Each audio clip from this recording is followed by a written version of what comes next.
الحمد لله عدد خلقه ورضا نفسه وزنة عرشه ومداد كلماته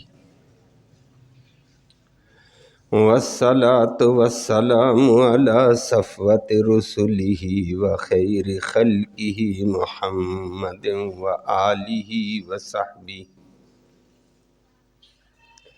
أما بعد فأعوذ بالله من الشيطان الرجيم بسم الله الرحمن الرحيم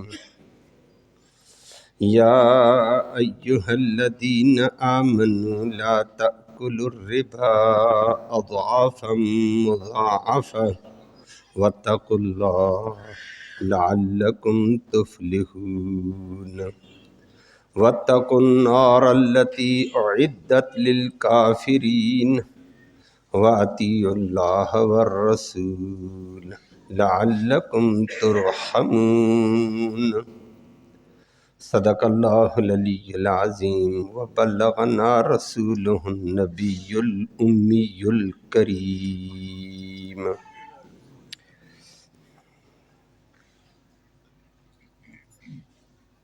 اللہ قابل عزت تکریم معزز سامعین کرام،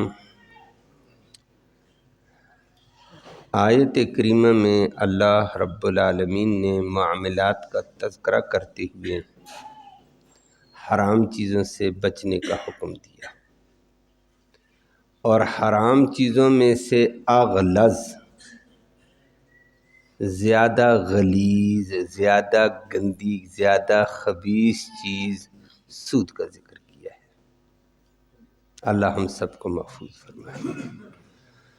فرمایا مومنو، ایمان والو، اس سود سے بچو۔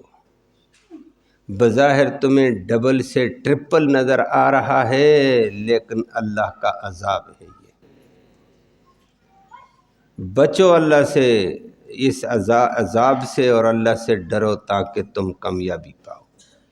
اور اس سود سے بچو، اللہ کے حکم کو پورا کرو، نہیں تو جہنم کی آگ اسی کے لیے تیار کی ہے۔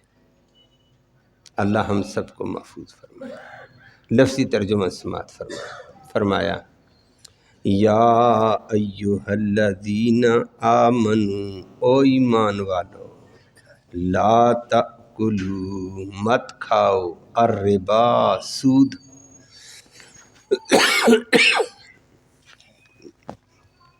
پرافٹ، اضعافاً، کئی گنا، مضاعفہ، ڈبل کیا ہوا، ایسے مت کھاؤ۔ واتقوا اللہ، اللہ سے ڈرتے رہو، اللہ کے حکموں کو نہ توڑو، لعلکم تفلحون، تاکہ تم کامیاب ہو جاؤ۔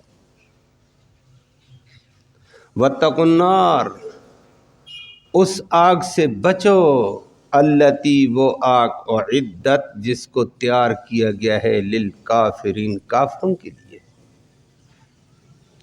واطیعوا اللہ، اللہ کی اطاعت کرو، والرسول، اور اس کے پیغمبر صلی اللہ علیہ وسلم کی اطاعت کرو، لعلکم ترحمون، تاکہ تم پہ رحم کیا جائے، عذاب سے بچایا جائے۔ اللہ کی مانو گے تو رحمت ہوگی، نہیں تو عذاب ہوگا۔ اللہ ہم سب کو محفوظ فرمائے۔ اس سے پہلے آیات میں ایک ضابطہ ذکر کیا تھا، وَإِن تَصْبِرُوا وَتَتَّقُوا لَا يَضُرُّكُمْ كَيْدُهُمْ شَيْئًا، کہ مسلمانوں، اگر تم صبر کا دامن تھامے رکھو گے، کہ صبر یہ ہم نے اللہ ہی کا حکم ماننا ہے۔ صبر یہی ہوتا ہے، حبس النفس علی الطاعات، کہ میں نے اپنے نفس کو اللہ کی اطاعت میں، اللہ کے حکموں میں بند کرنا ہے، کہ اللہ ہی کی ماننی ہے، جو اللہ نے کہا وہ کرنا ہے، بس۔ اس کو صبر کہا تھا، صبر کا اعلیٰ درجہ یہی۔ تو اللہ نے کہا حرام نہیں کھانا، نہیں کھائیں گے، شبے والی چیز کے قریب نہیں جائیں گے، نہیں جائیں گے۔ تو بھوکے ہیں، کہتے صبر کریں گے۔ فرمایا تم اگر صبر کر لو ایسے، وَتَتَّقُوا، اور تقوی اختیار کر لو، تو نتیجہ یہ ہوگا لا یضرکم کیدہم شیئا، سارے کافروں کے مکر اور دجل تمہیں کوئی نقصان نہیں دے سکتے۔ اور آگے فرما دیا اگر تم صبر اور تقوی اختیار کرو تو رب نے کہا میں فرشتے بھی تمہاری مدد کو بھیجوں گا، اور بھیجے تھے، تفصیل آپ نے سنی تھی۔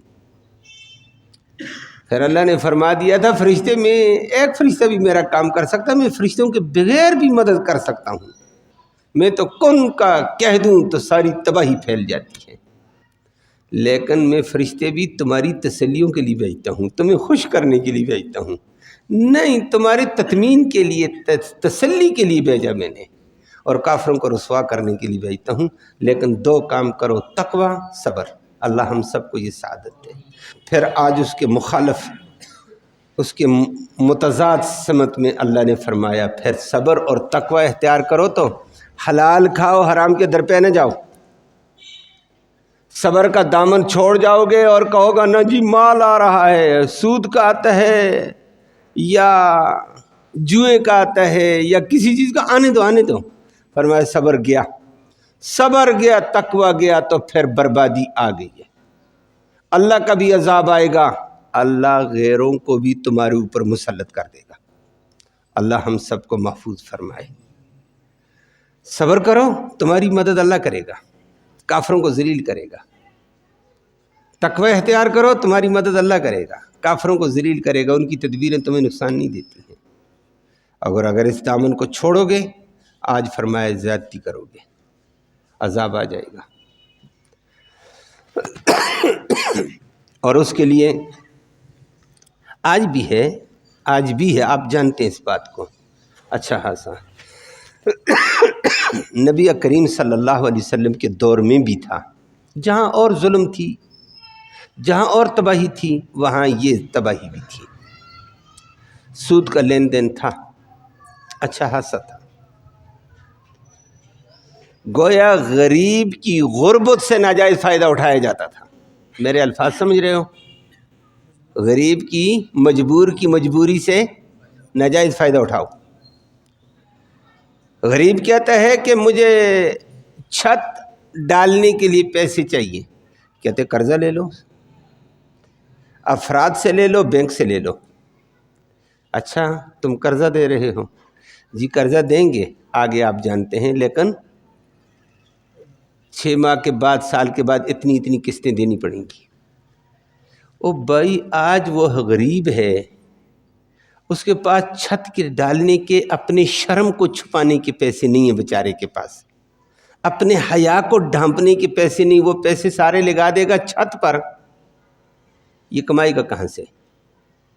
یہ تمہاری قسط کہاں سے پوری کرے؟ کہتا ہے اس کے بعد پسینہ خون ایک کر، کما کے ہماری قسطیں پوری کر، نہیں ڈبل ہو جائے گا۔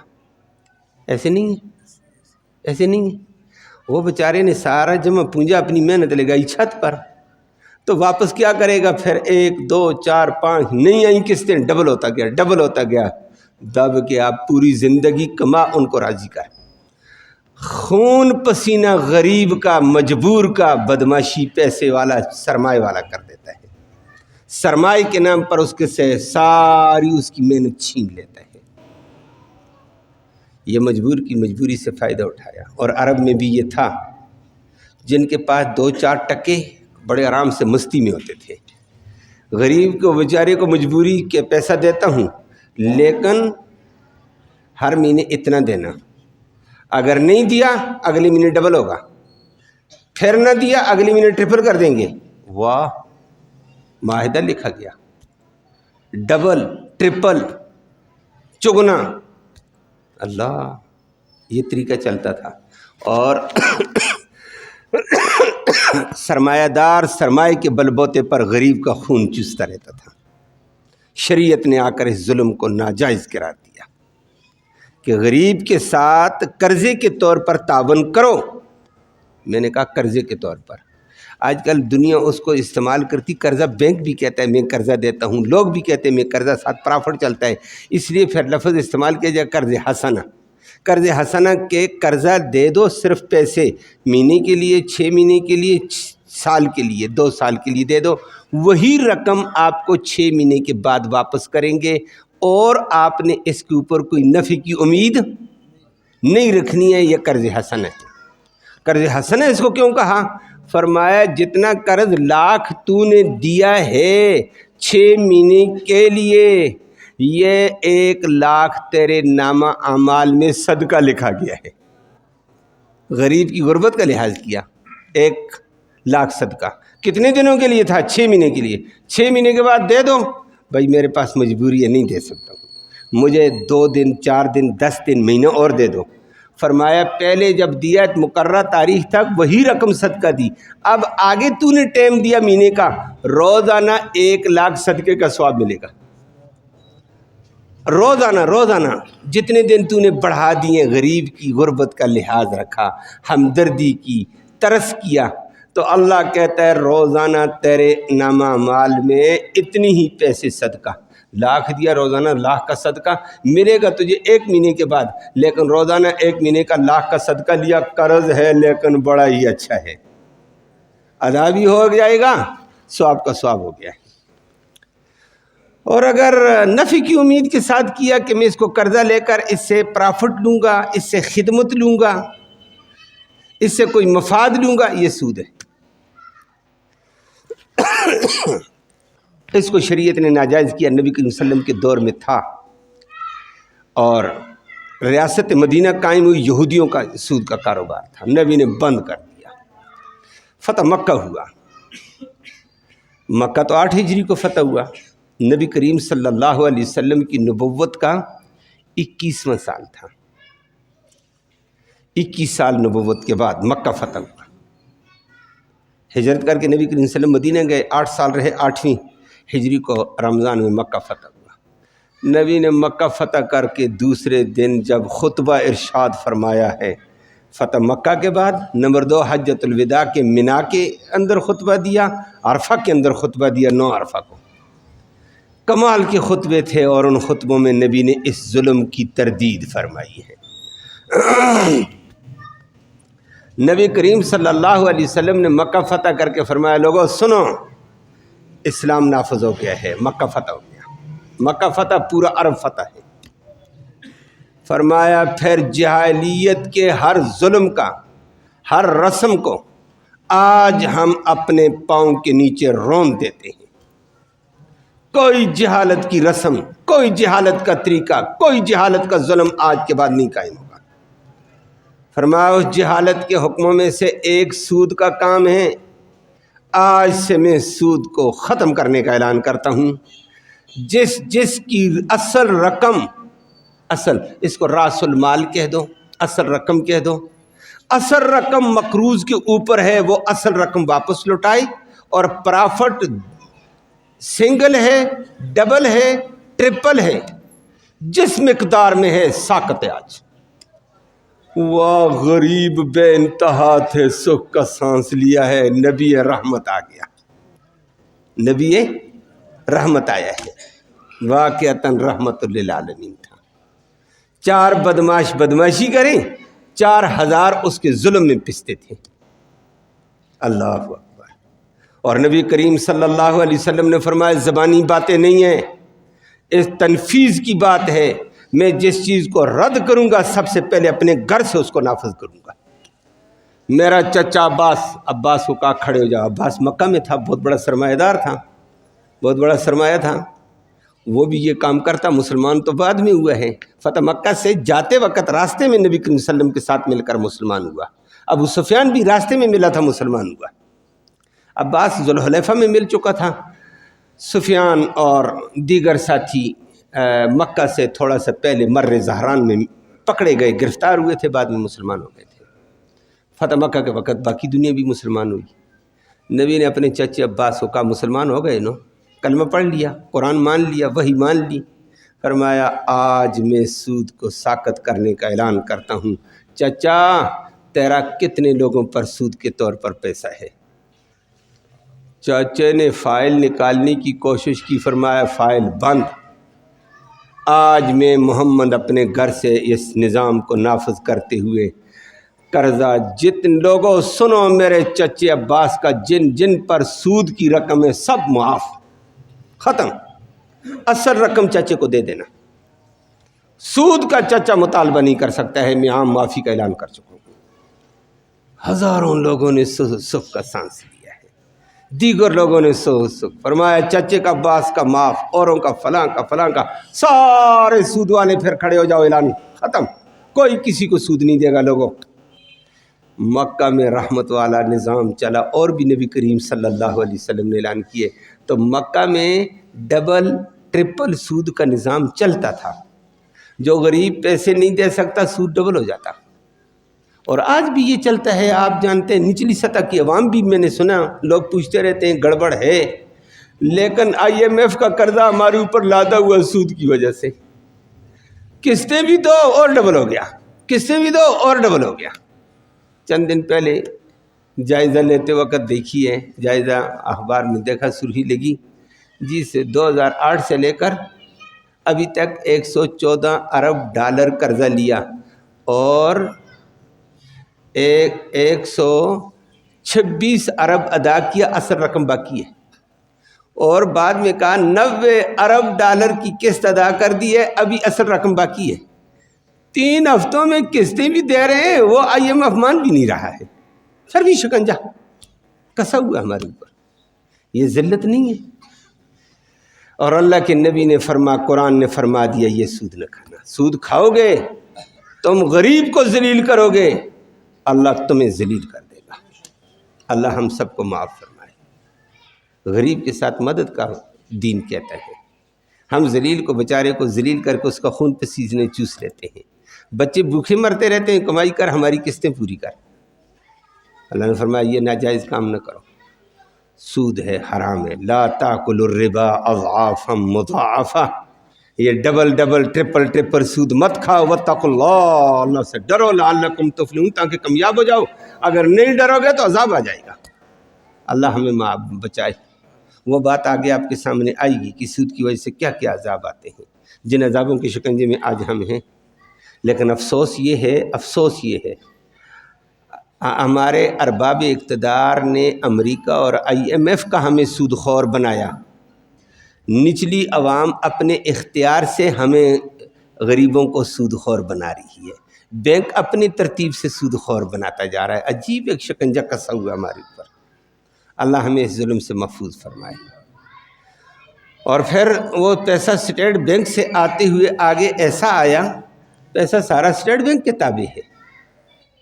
اب کوئی متقی پرہیزگار طبقہ بھی اس پیسے کے بخارات سے بچا ہوا نہیں ہے۔ نبی کریم صلی اللہ علیہ وسلم کی وہ پیشن گوئی سچی سا بتاتی ہے، ایک دور آئے گا، یوشک علی امتی زمان، میری امت پر ایسا دور آئے گا، فرمایا لا یبقى احد من بخار ربا، سود کے بخارات سے بھی کوئی نہیں بچا ہوگا۔ سود نہیں کھایا، بخار لگا ہوگا، بخار جانتے بخارات، اور وہ آج کا دور ہے۔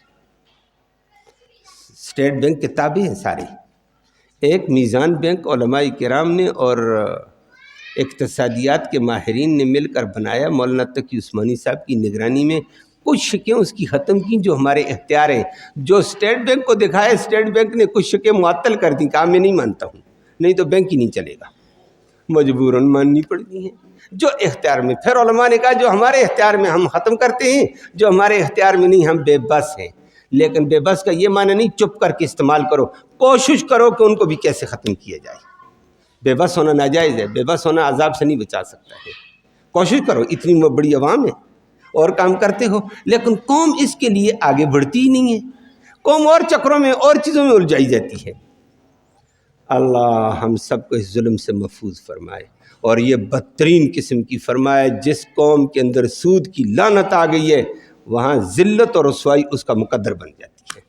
یہود و نصارہ سود کا کام کرتے تھے، وَضُرِبَتْ عَلَيْهِمُ الذِّلَّةُ وَالْمَسْكَنَةُ، آج ہم اتنی بڑی تعداد، اتنی بڑی قوم، لیکن غیروں کے مرہون منت، جو ہم اسے کریں کریں، جو مہنگائی آتی ہے نہیں آتی، اگلے کہتے ہیں ہم بے بس ہیں. ہے ہی بے بس تم نے سود کھایا ہے، قوم کو کھلایا ہے، بے بس ہی ہونے اور کیا کرنے ہیں. اللہ اس لعنت سے ہمیں محفوظ فرمائے. یہ ذلت اور رسوائی کے علاوہ نبی کریم صلی اللہ علیہ وسلم نے فرمایا جو سود کا پیسہ کھاتا ہے وہ اپنی ماں سے، ایک حدیث میں 36 بار کا ذکر آیا ہے، 36 بار اپنی ماں سے بدکاری زناکاری کرتا ہے. اللہ ہمیں معاف فرمائے. لیکن عوام کا ذہن پیسہ آ رہا ہے، اور غریب کہتے ہیں میری مجبوری ہے، میں کیا کروں، مجھے قوم تعاون نہیں کرتی ہے، رشتہ دار تعاون نہیں کرتا ہے، دوست تعاون ہی نہیں کرتا ہے، وہ مجبوری کا نام دیتا ہے، یہ سرمایہ داری کی بدمعاشی کرتا ہے. اور پھر ہم تسبیح بھی پھیرتے ہیں، نمازیں بھی پڑھتے ہیں. کام اللہ معاف فرمائے. خدا کے بندو، ایک میرے بس میں نہیں تو میں مجبور ہوں، جو میرے بس میں ہے اس سے بچنا تو کیوں نہیں بچا جاتا ہے؟ پھر ہماری نمازوں کا کیا فائدہ؟ اللہ ہم سب کو اس ظلم سے محفوظ فرمائے. تو اللہ نے فرمایا یہ کام چھوڑ دو. فَاتَّقُوا النَّارَ الَّتِي أُعِدَّتْ لِلْكَافِرِينَ، اس آگ سے بچو جس آگ کو کافروں کے لیے تیار کیا ہے. یہ حرام کھانے سے یہ آگ ہوگی. اور باقی ادھر چونکہ یہ چنانچہ دنیا یہ کرتی ہے، چنانچہ دنیا یہ کرتی ہے، چونکہ چنانچہ چھوڑ، اطیعوا اللہ والرسول لعلکم ترحمون، اللہ اور اللہ کے رسول کی بات مان، تیرے اوپر رحم ہوگی، غیب سے وہ مدد کر دے گا. اور واقعتاً جب نبی کریم صلی اللہ علیہ وسلم نے مدینہ کی ریاست میں حرام چیزوں سے بچایا، صحابہ نے صبر کر کے بھوکے رہ گئے، حرام کے قریب بھی نہیں گئے. اللہ نے وہ رحمتوں کے دروازے کھولے دنیا سوچ بھی نہیں سکتی تھی. یہود و نصارہ جو دائیں بائیں کام کرتے فرمایا بند کر دو اسلامی حکومت کے اندر سود کا نظام. نہیں بند کیا، چھپ چھپا کر کرتے تھے، یہ ملک بدر کر دیا، ذلیل ہو گئے. بنو قینقاع، بنو نذیر کو جلا وطن، خیبر کے یہودیوں کو جلا وطن. اللہ اکبر، یہ نمونے ہمارے سامنے ہیں. آج وہی کام یہودیوں والا ہم کرتے ہیں، بازی نہیں آتے ہیں. جب مکہ فتح ہوا نبی نے یہ چیزیں ختم کی، لوگ مان گئے، ٹھیک ہے جی، عباس بھی مان گیا، دیگر بھی مان گئے. لیکن عباس بعد میں کہ شرمساری کے ساتھ کہنے لگا میرے اصل راس المال تو چند ایک ہے، پرافٹ میرا کئی گنا بڑا ہوا تھا، میں تو سوچتا بڑے عرصے مزے کروں گا، گیا ختم. فرمایا نبی کریم صلی اللہ علیہ وسلم فرمایا نہ چاچا جی، مزے اب ہوں گے، پہلے عذاب الہی تھا، اب مزے دیکھنا. اور واقعتاً بعد میں اللہ نے وہ رحمتیں برسائیں جس کی کوئی حد نہیں تھی. اور اسلامی حکومت اتنی فعال ہوتی چلی گئی، ان حرام کاموں سے بچتے چلے گئے. نبی نے فرمایا پریشان مت ہونا، حلال کھاؤ، ملے تو ٹھیک ہے، نہیں تو صبر کر کے اللہ کی رضا پہ رہنا. انشاءاللہ اللہ تمہیں ایسی جگہ سے مال دے گا جہاں سے تمہارا گمان بھی نہیں آیا ہوگا. وَمَن يَتَّقِ اللَّهَ يَجْعَلْ لَهُ مَخْرَجًا وَيَرْزُقْهُ مِنْ حَيْثُ لَا يَحْتَسِبُ، جو اللہ سے ڈر کر حرام سے بچ کر زندگی گزارے گا، اللہ ایسی جگہ سے روزی دے گا جہاں سے اس کا دماغ بھی نہیں پہنچا ہوگا. وَيَجْعَلْ لَهُ مَخْرَجًا، ہر تنگی میں اللہ آسانی پیدا کر دے گا. ایک صحابی تھے، چلتے ہوئے جا رہے ہیں، یہودیوں کے علاقے سے گزرتے ہوئے چلے گئے، درہم مل گیا. درہم اچھی بھوکے تھے، پیاسے ہیں، پیدل سفر ہے. پیدل سفر آپ کو پتہ بھوکے کیسے گزارا ہوگا. ویسی بھی بھوک ہوتی ہے، پھر پیدل بھی بندہ چلے، ٹانگیں جواب دیتی ہیں، جسم جواب دیتا ہے. لیکن اس نے کہا ہو سکتا ہے یہ پیسہ گرا ہو، یہ کسی کا سود کا ہو، یہ سودی لوگوں کا علاقہ ہے، میں نہیں کھاتا ہوں. بھوکا چلتا گیا، چلتے صحرا میں یہ شیطان نے وسوسے لائے. روایت میں آتا ہے شیطان نے آ کر کہا تو ہے پاگل، درہم ملا ہوا تھا، چپ کر کے کھاتا، پتہ ہو سود کا تو بچنا چاہیے نا، ہمیں کیا پتہ ہے سود کیا ہے، پتہ نہیں کس کا ہے، پتہ نہیں کس کا ہے، پتہ نہیں کیسے گرا ہے، کیا ہوا، لے لیتا تجھے اللہ نے دیا۔ شیطان وسوسے لاتا رہا، کہنے لگا، میں وسوسے آتے آگے سے ایمانی تقاضے پر کہتا نہیں، میرے رب نے کہا تحقیق کر کے حلال کھاؤ، اور شبہ ہے کہ حرام ہے اس سے بھی بچو۔ چلو سود کا نہیں تھا، حرام کا نہ، شبہ تو تھا، میں نے تو شبہ سے بچ گیا۔ کہتا پھر بھوکا مرے گا۔ شیطان کہتا ہے آج تیری صحرا میں موت آئے گی، یہاں کوئی بستی آگے نہیں ہے، کھانا نہیں ہے، تو چلے گا کیسے؟ اور چلے گا کیسے تو نہیں چلے گا تو یہاں گرے گا، مرے گا، کتے نوچیں گے، گیدڑ نوچیں گے، جانور نوچیں گے۔ کرتے کرتے کرتے کرتے اسی سوچ و بچار میں ادھر شیطان کی ٹکر، ادھر ایمان کی ٹکر۔ وہ حدیث میں آتا ہے انسان کے دل کے دائیں طرف فرشتہ بیٹھا ہوتا ہے، بائیں طرف شیطان ہوتا ہے۔ شیطان کہتا ہے یہ ہو گیا، فرشتہ اس کے ایمان کی روشنی کے ساتھ مل کر کہتا ہے نہ اس کو یہ جواب دے، مقابلہ ہوتا رہتا ہے۔ کبھی بندہ درمیان میں پھنس جاتا ہے، کہا یہ دونوں کا مقابلہ ہو تو اس وقت لا حول ولا قوت الا باللہ العلی العظیم پڑھا کرو، شیطان کمزور پڑ جائے گا، فرشتے والی طاقت کبھی ہو جائے گی، بچ جاؤ گے، نہیں تو دونوں طرف کبھی کبھی ٹکراؤ رہتا ہے برابری کا۔ اب یہ چلتا جا رہا ہے، چلتے چلتے چلتے پیشاب آ گیا۔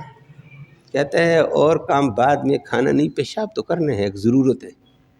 پیشاب کے لیے راستے سے مڑا، کھیت ہے، صحرا ہے، چلتے چلتے ایک طرف ہوا کہ کیا پتہ گزرتا تو کوئی نہیں پیچھے، یہیں بیٹھ کر پیشاب کر لیتا، لیکن پھر بھی کیا پتہ گزر جائے تو ذرا حیا کے خلاف ہے۔ ایک طرف ہو کر کھیت کے کونے میں چلا گیا، جیسے مرد بیٹھتے ہیں چھوٹا پیشاب کے لیے، منہ ادھر کر لیا، پردہ ہو گیا اور پیشاب کے لیے بیٹھ گیا۔ چادر بھی اپنی لٹکا دی تاکہ کسی کو نہ پتہ چلے بزرگ بیٹھا ہوا ہے، جوان بیٹھا ہوا ہے، حیا رہے۔ پیشاب کر کے تھکا ہوا بھی تھا، پیشاب کر کے ہمت بھی اٹھنے کی نہیں ہے نا، پیشاب ہی کے بہانے سستا رہا ہے، بیٹھا ہوا پیشاب کر کے فارغ ہوا، اچانک دیکھا اور سامنے چوہے کا سوراخ ہے، چوہا سوراخ سے نکلا ہے، اچھلتا اچھلتا اس کے پاس، یہ بھی ٹک کر بیٹھا ہوا تھا۔ اس نے اوپر سے ٹوپی اپنی اٹھائی، پگڑی ٹوپی تھی باٹی مضبوط، اس کے اوپر رکھ دی۔ چوہا قریب آ گیا تھا، ٹوپی کے نیچے ڈانپا گیا، پکڑا گیا چوہا۔ تھوڑی دیر کے بعد اسی قریب والی بل سے ایک اور چوہا آ گیا۔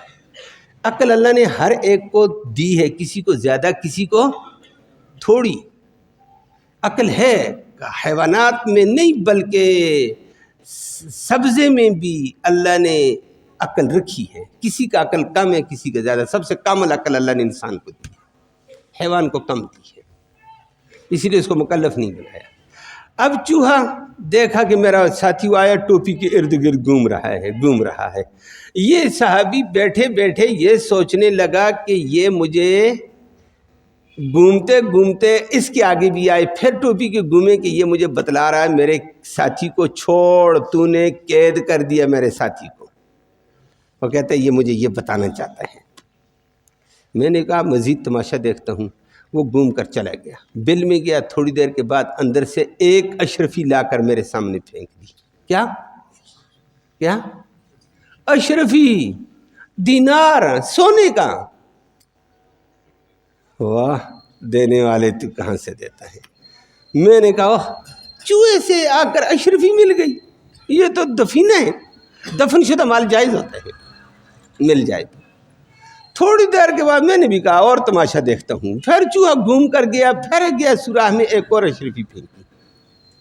میں نے کہا واہ ماشاءاللہ، کام چلتا جا رہا ہے۔ پھر میں نے چوہا چھوڑا نہیں ہے، پھر وہ گھوم کر گیا، ایک اور اشرفی لائی، پھر اپنے ساتھی کے ارد گرد گھومتا کہ چھوڑ اس کو۔ کرتے کرتے 17 اشرفیاں لے آیا۔ کتنی؟ 17۔ میں اور تماشے میں لگ گیا کہ ہوتا کیا ہے دیکھو۔ بعد میں وہ گیا اندر سے تھیلی لے کر آ گیا۔ میں نے کہا یہ بتانا چاہتا ہے تھیلی خالی ہو گئی اور نہیں ہے، خدا دے بندے چھوڑوں، اور نہیں ہے تھیلی بھی تجھے دے رہا ہوں۔